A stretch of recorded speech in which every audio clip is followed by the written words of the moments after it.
Donc, je continue avec, dans la description stratigraphique, on est arrivé au domaine des flèches. Et la première, la nappe inférieure, première nappe, c'est la nappe massilienne, ou bien la nappe de Melusa Chouemet. Donc, cette nappe-là, elle est constituée,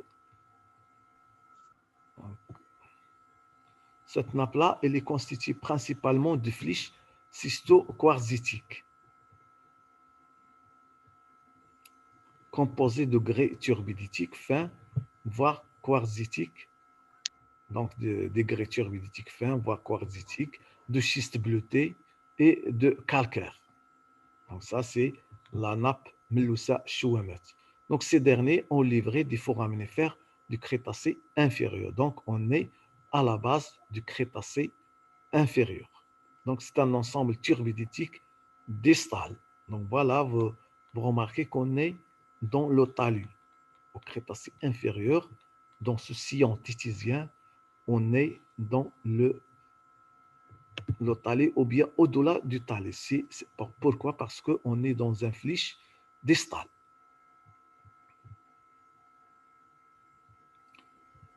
Donc, c'est un ensemble turbiditique distal. Le Crétacé moyen est représenté par des radiolarites gris-noirs. Donc, c'est des phtanites et on est dans un milieu très profond. C'est des radiolarites. Donc, les nappes massiliennes sont des nappes déposées dans un milieu très profond.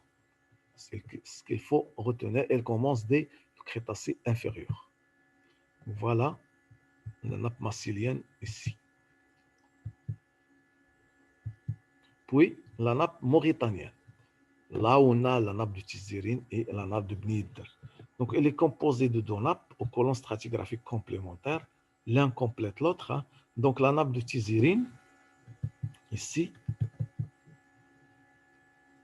elle est épaisse d'environ 800 mètres, au Jbel Tizérine, d'où vient son nom, c'est de Jbel Tizérine, et elle est caractérisée par un flèche d'âge crétacé inférieur, formé principalement de grès fins déposés dans un milieu marin de cône moyen relativement proximal. On est dans un milieu marin profond, mais relativement proximal. Donc, les premiers étaient distales, sont des flèches turbiditiques distales. Ici, sont proximales. Donc, on a diminué la profondeur de la mer, de ce sillon-là. Voilà la nappe de Bni Yedder. Elle est là. Donc, voilà la nappe de Bni Yedder.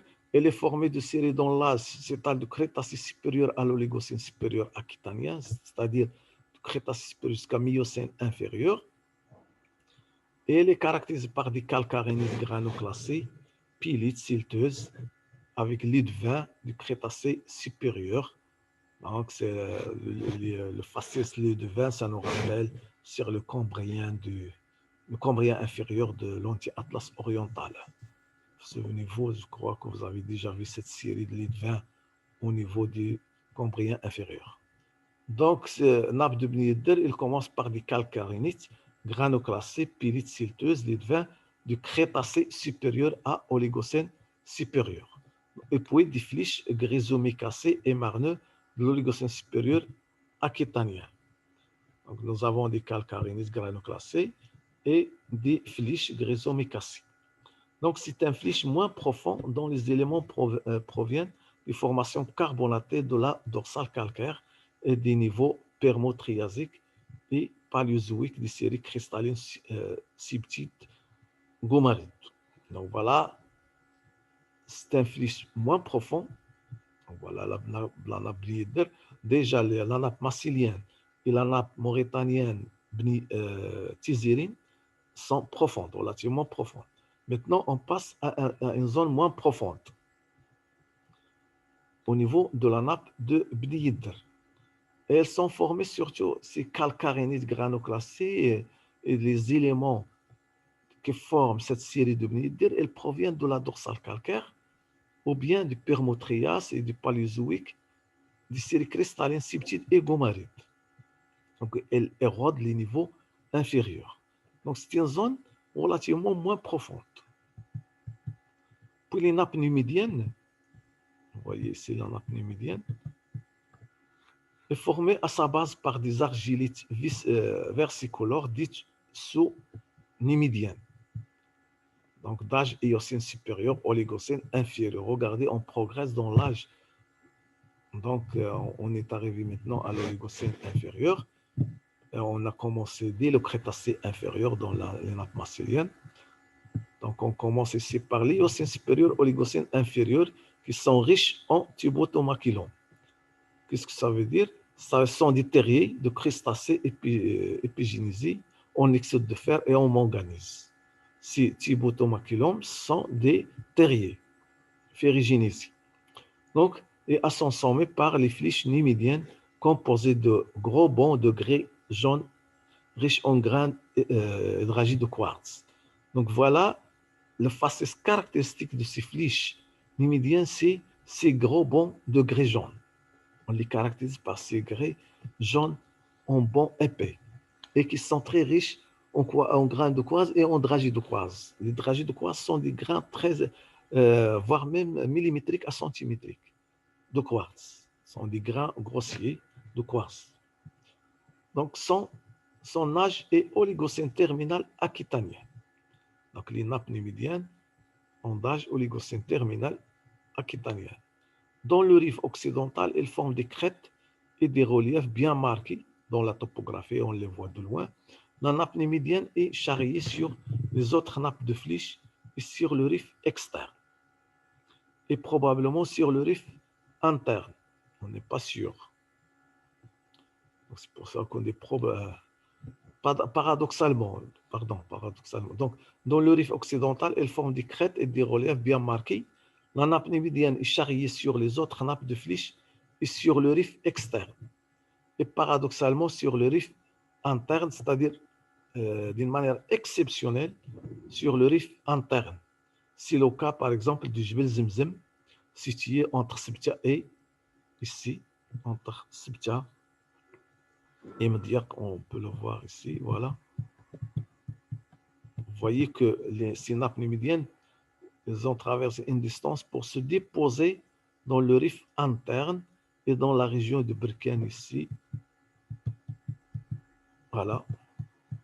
Ici. On peut les voir ici. C'est exceptionnellement dans ces deux zones qu'on trouve ces nappes numidiennes. Voilà. Jebel Zemzem, situé entre Sibtia et Mediaq, ou les lambeaux numidiens avec leur base du sommet de la nappe mauritanienne, charrier les nappes goumarides. Donc ici, on le trouve au-dessus des goumarides. Et à Jebel Berkane ici, qui repose en contact anormal sur la nappe d'Aknoul. Ici, c'est la nappe d'Aknoul. Elle-même est charriée sur la zone mésorifenne, bien sûr, c'est le mésorif ici. Tout ça, c'est le mésorif. Elle représente la nappe de flysch qui a subi le déplacement le plus long vers l'extérieur de la chaîne. Donc, c'est une nappe qui a subi le transport le plus long dans le rift. C'est cette nappe de Jebel Berkane. Donc, voilà le Jebel Zemzem, il est plus clair ici, hein, sur les nappes goumarides.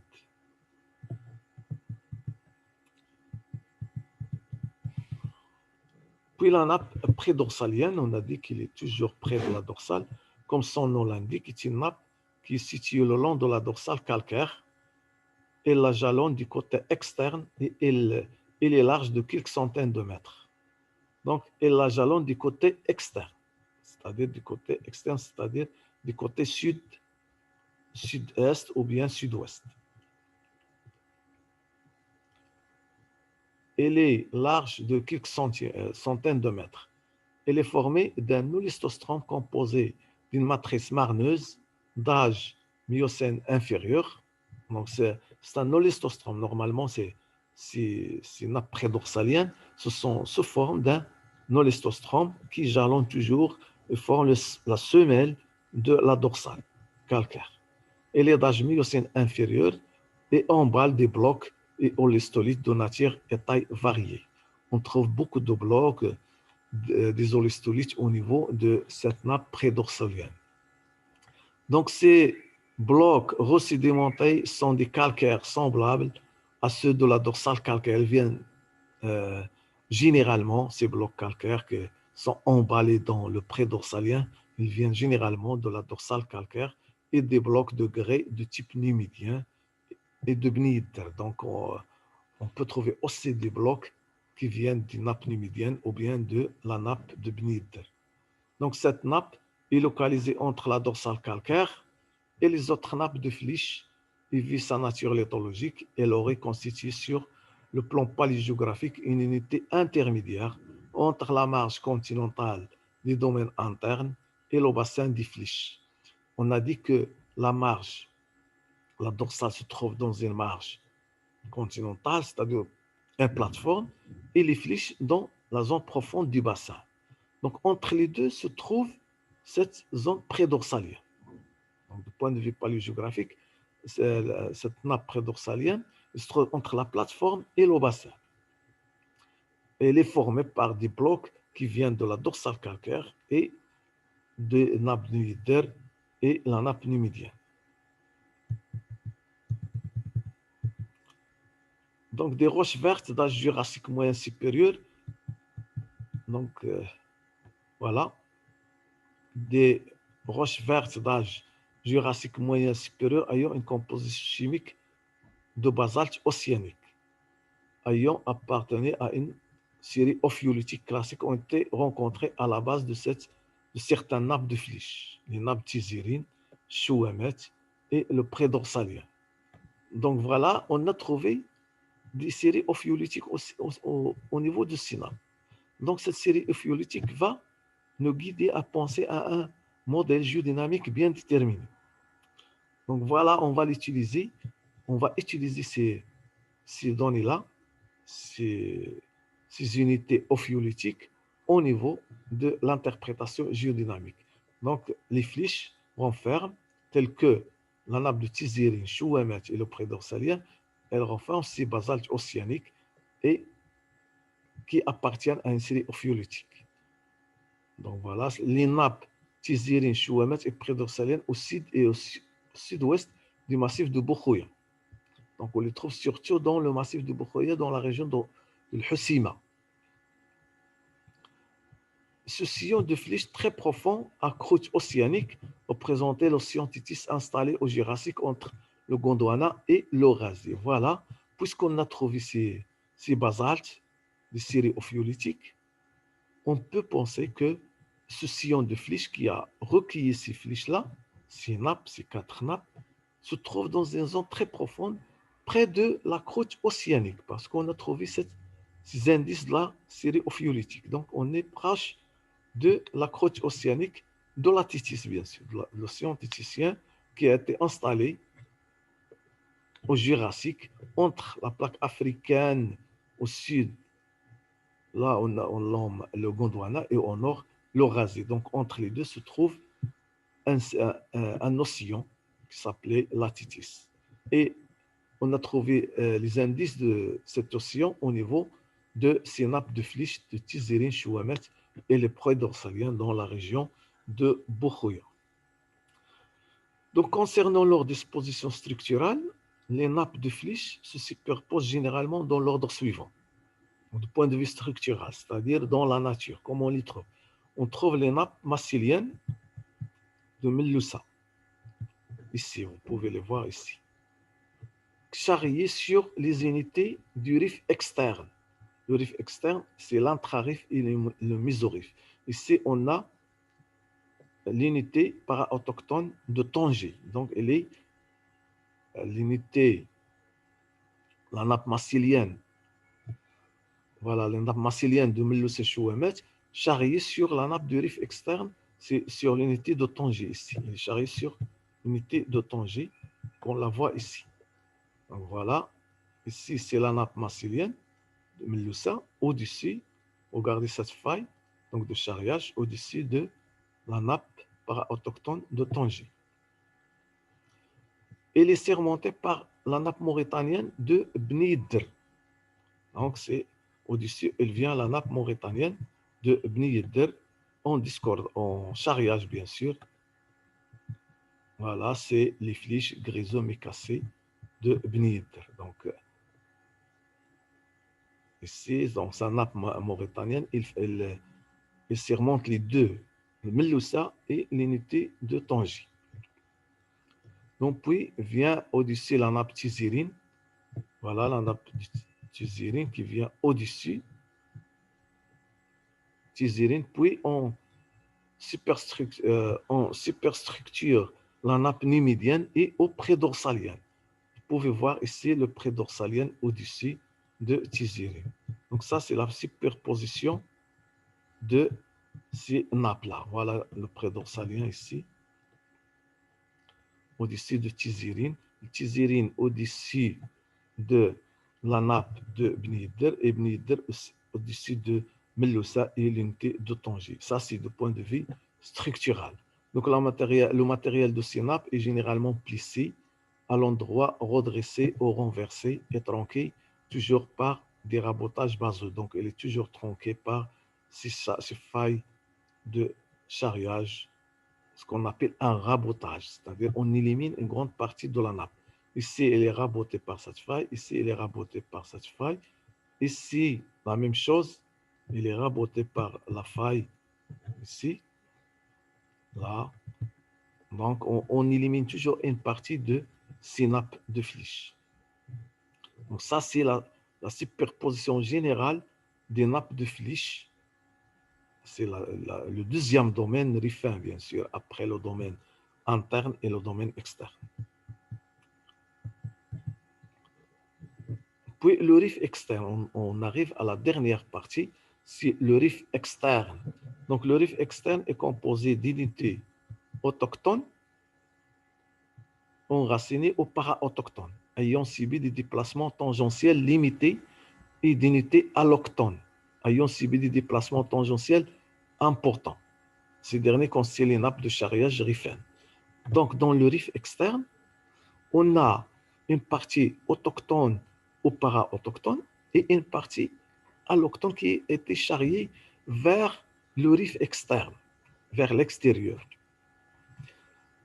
et qui a formé les nappes de riff, les nappes rifaines ou bien les nappes de charriage rifaines. Donc, on va commencer par les unités autochtones ou para-autochtones. Voilà, les unités autochtones et para-autochtones. Ils sont constitués de trois ensembles qui sont de l'intérieur vers l'extérieur, l'intrarif, le mésorif et le prérif. Donc, souvenez-vous que ces trois unités se trouvent dans le riff externe. Donc, on a trois unités de riff. C'est le riff interne, la zone des nappes, nappe de flèche, et le riff externe. Et le riff externe est subdivisé en trois parties. L'intrarif, mésorif et le prérif. Au-dessus viennent les nappes rifaines éparpillées de part et d'autre du riff externe. Donc, c'est ça la structure globale du riff. Donc, on va commencer par ces unités para-autochtones. Donc, voilà l'intrarif. Donc, voilà, ici, c'est l'intrarif. Puis, le mésorif ici. Et enfin, le prérif. Donc, vous avez trois unités. Un, c'est l'intrarif. 2, c'est le mésorif. Et 3, c'est le prérif. Et on va parler des nappes rifaines après. Donc, l'intrarif, composé de trois unités. Donc, l'intrarif, il est composé de trois unités. On a l'unité de Kitama, ici,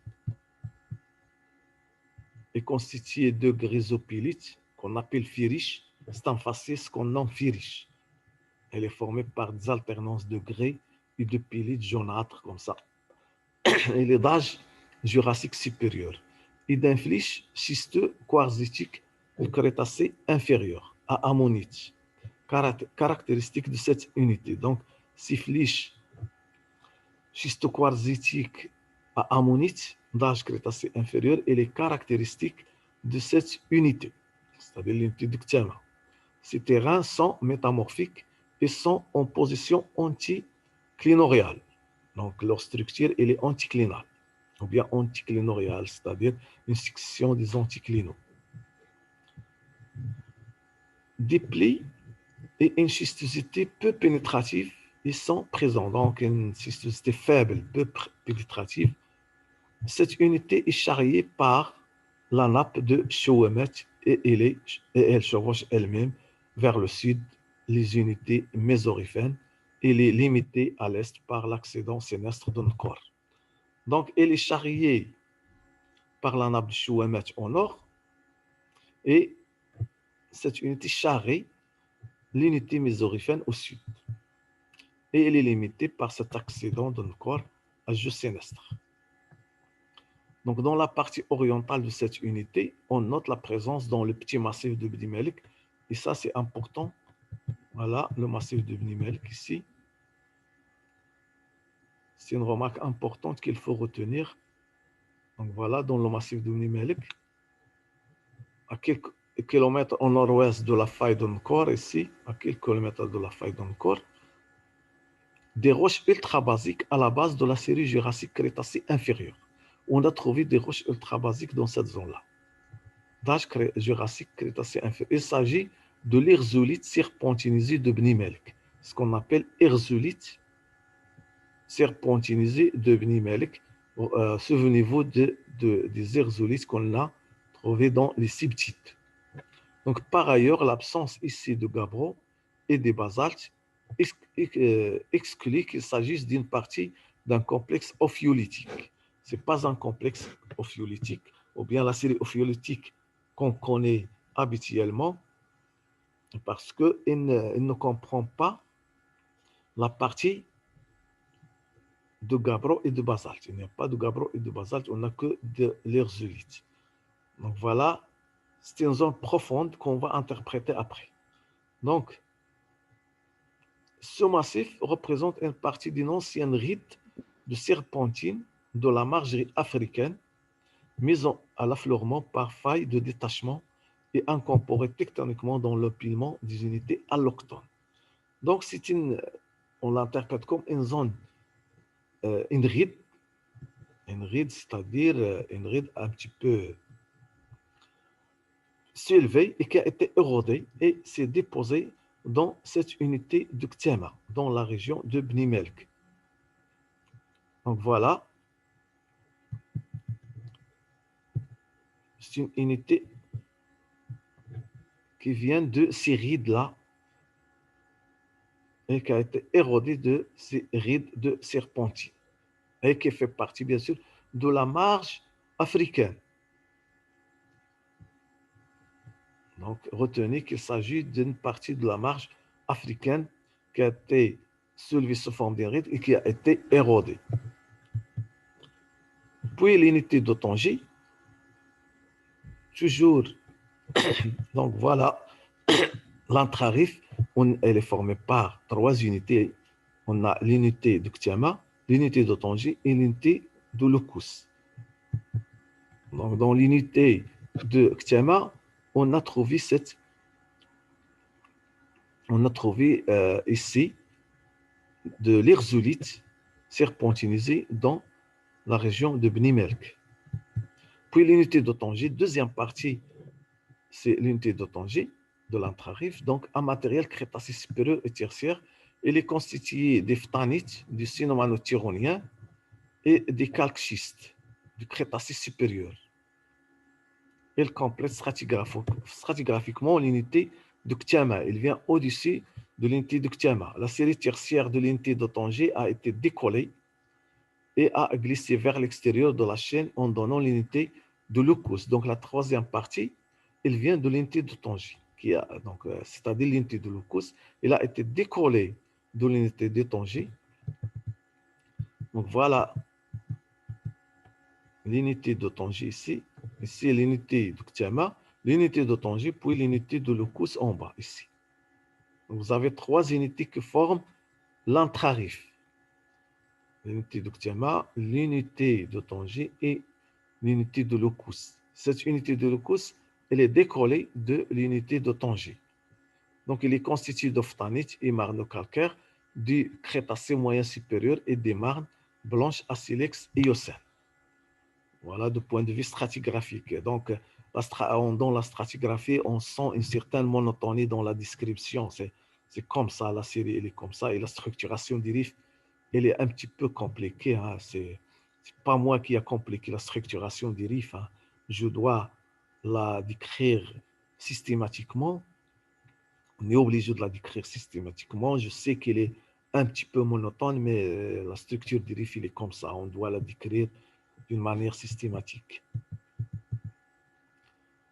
Donc, on passe au mésoriff. Donc, la deuxième partie du riff externe, c'est le mésoriff. Il correspond à 10 fenêtres en position d'autochtones relatifs sous les nappes du riff externe. Donc, voilà, le mésoriff, il est autochtone et il apparaît sous forme de fenêtre. On avait une partie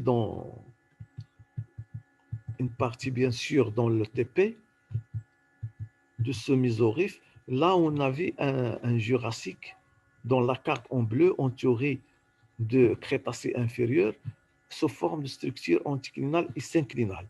Et on avait juste une petite partie qui apparaît. C'est pour cela qu'on dit qu'elle apparaît sous forme de fenêtre. Donc le voilà, elle est ici. C'est ça le mésoriff. Et elle apparaît sous forme de fenêtre. Donc elle correspond à des fenêtres en position autochtone relative sous les nappes du riff externe. On a des nappes au-dessus et en bas, on trouve des fenêtres autochtones qui font partie du mésoriff. Donc, elles sont formées des séries jurassiques au Crétacé de type riche, qu'on a vu tout à l'heure, surmontées par le Miocène discordant. Donc, un Jurassique Crétacé de type riche et en discordance angulaire vient le Miocène. Donc, les unités constituant le mésoriff sont de l'ouest vers l'est, l'unité de la forêt d'Isarine, donc voilà, sont des fenêtres du mésoriff autochtone. On a l'unité forêt Isarine, puis Zomi, ensuite Tiflouist, ensuite Tiamda, ensuite Jbel Queen et Tiamsemen. Et enfin, c'est une fenêtre au niveau d'un corps. Ici, c'est l'accident d'un corps. Dans cette région, on a une fenêtre de mésoriff. Donc, des écailles ophiolitiques ont été découvertes dans le mésoriff. Donc, ça, c'est important. On a trouvé des écailles ophiolitiques au niveau du mésoriff et plus précisément à la base de la nappe de Sanhaja. Donc, ici, la nappe de Sanhaja.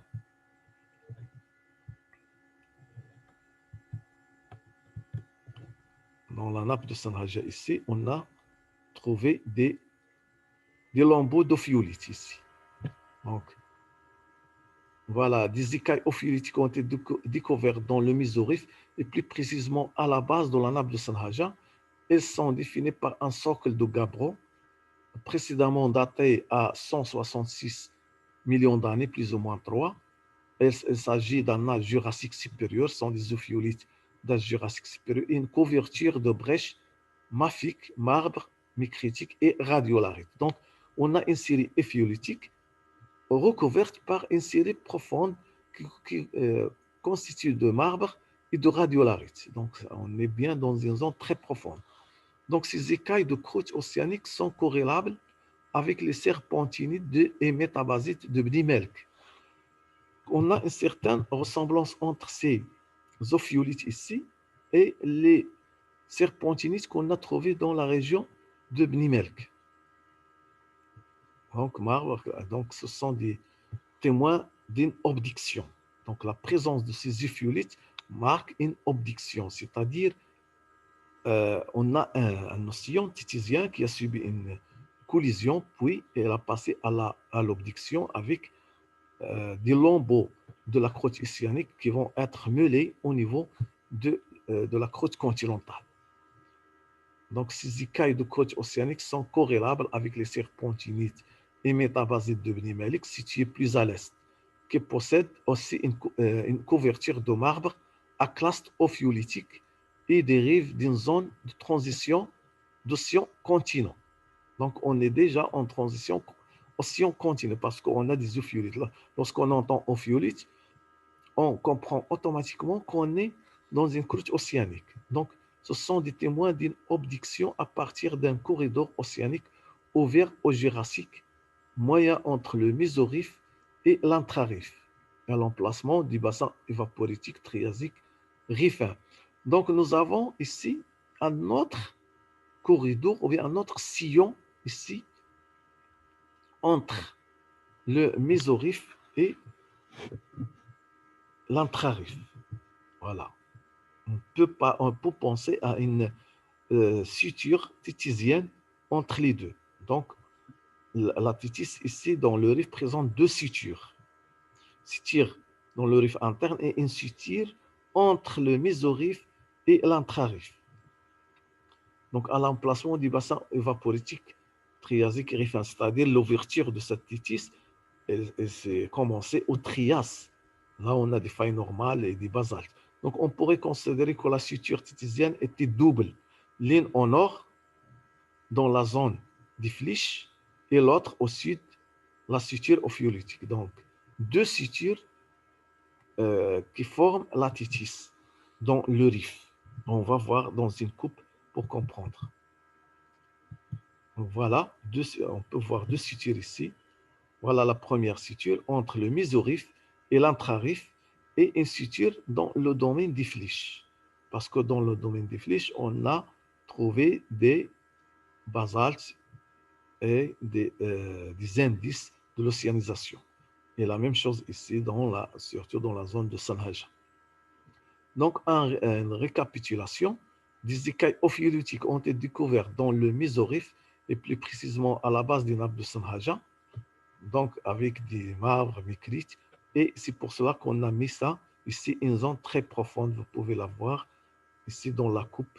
Donc, ça, c'est une suture titisienne ici et qui sépare le mésoriff de l'intrariff.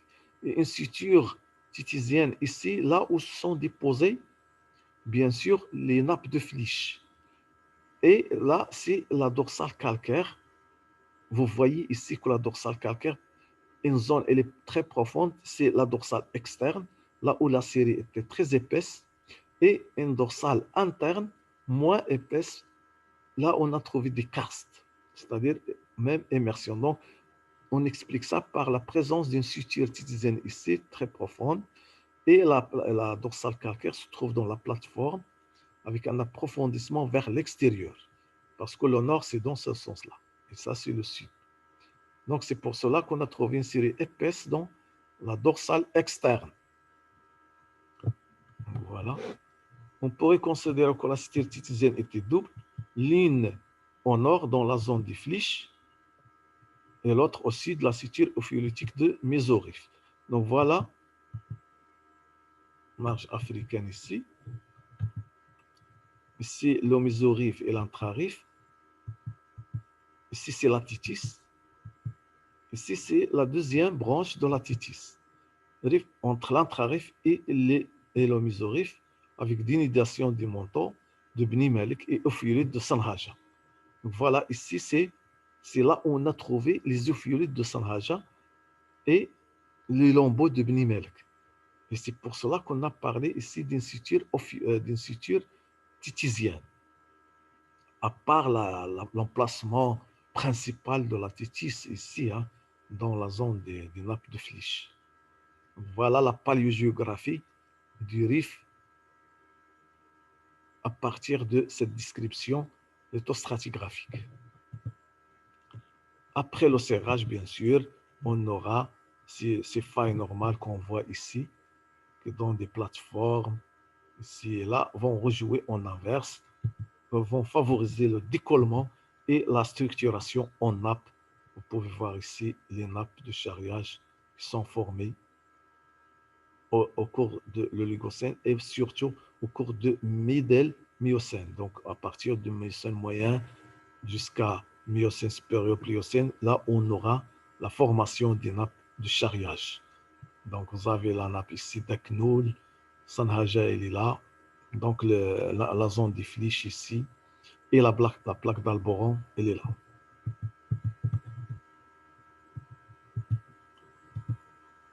Voilà, serpentinite de Bni Melek. On l'a trouvé. Et ça, c'est l'actuel. Hein. Ici, c'est la paléogéographie. Donc, c'est le Jurassique supérieur, Crétacé inférieur. Puis l'Oligocène, ici, c'est le Miocène moyen. Donc, les ophiolithes obductés dans la région de Sanhaja, on peut la voir ici. Donc, on pourrait considérer que la suture titysienne était double, l'une au nord dans la zone des Flysch et l'autre au sud, la suture ophiolitique de Mésorif. Donc, voilà, on coupe. Je vais arrêter pour expliquer cette carte-là. Donc, ces 40 minutes sont passées, donc je dois arrêter et recommencer. Donc, dans cette séance, je dois terminer la stratigraphie du RIF pour passer au domaine géodynamique dans la séance prochaine.